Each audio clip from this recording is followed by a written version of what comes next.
Kids soap இருக்கான்ட்டு நம்ம customers எல்லாருமே கேட்டுட்டே இருக்காங்க.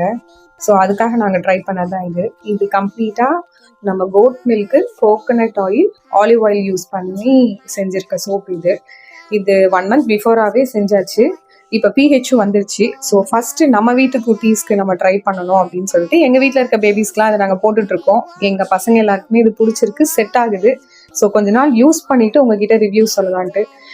ஜென்ரலாக நம்மளே கெமிக்கல் ஃப்ரீ சோப் தேடி தான் இப்போ போயிட்டுருக்கோம். ஸோ கிட்ஸுக்குன்னு வரப்ப எல்லாருமே இப்போ இந்த மாதிரி நேச்சுரல் சோப் வேணும் அப்படின்னு கேட்கறதுக்காக ட்ரை பண்ணது தான். சரி நம்ம ஃபர்ஸ்ட் வீட்டில் ட்ரை பண்ணலான்ட்டு. ஸோ கூடிய சீக்கிரமே இதோட ரிவ்யூஸ் சொல்கிறோம். நெக்ஸ்ட் பேட்ச் எப்போனும் நாங்கள் உங்களுக்கு தெரியப்படுத்தும். Thank you so much.